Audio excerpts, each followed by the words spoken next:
Entertainment, the record label of Meg Thee Stallion, Young Thug, is exploring a sale, according to two people familiar with the process. I hate when people do this, but this is just how it goes. Two people familiar with the process. Very good sources. I appreciate it. The company is expected to sell for at least $400 million, said one of the people who asked not to be identified because the talks are private. The owners are selling into the most franchised market for music assets in recent memory. Very true.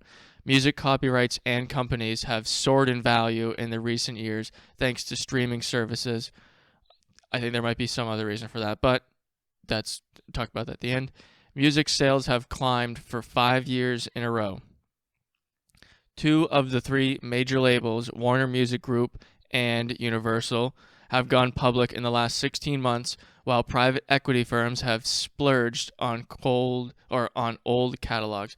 So, very large record labels now public, IPO stock trading, and BlackRock, very large institutional money, private equity, buying up old catalogs of very popular songs that we know. After Warner Music Group in 2012, music mogul Cohen founded 300 alongside three of his former co-workers. The label quickly established itself as a force in hip hop, with rappers Young Thug, Fetty Wap. Fetty Wap's Trap Queen peaked at number 2 on Billboard charts in 2015. I'm pretty sure he's not on 300 anymore, but that's besides the point. The company raised money from Google as well, several financial firms. Cohen left in 2016, and it now serves YouTube's global head of music. So the guy who left Warner, went to create 300, which is supposed to be selling for $400 million, and now runs YouTube's global head of music. So he is now YouTube's global head of music.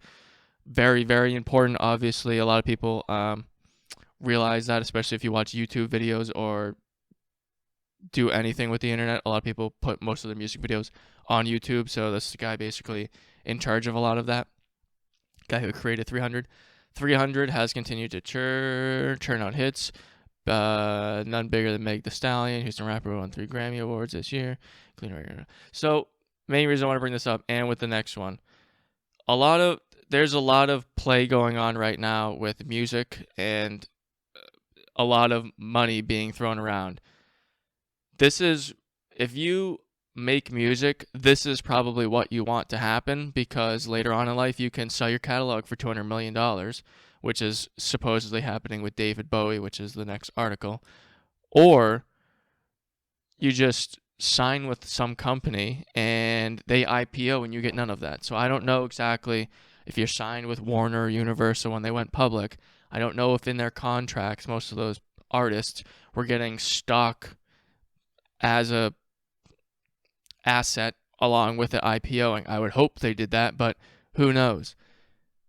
So I don't know why I said so, but a lot of moves happening, money moves in the music industry. I think it's going to come down to 2024. 2024 is when copyright laws end. Mickey Mouse, Disney were the people who been pushing the copyright laws to 2024, so we'll see how that happens. In 2024, Mickey Mouse becomes public domain, so anyone can use it. You don't need to have Disney's approval. Very big copyright thing. If you're into any sort of copyright law, you should understand that that's happening. And I don't think it's because streaming services, because you make shit money off fucking streaming services. It's ridiculous. I know a lot of people who make music on, and they're not making even people who get millions of plays don't make that much, even if they have like full basically 180 to 100% of any sort of catalog that they own. So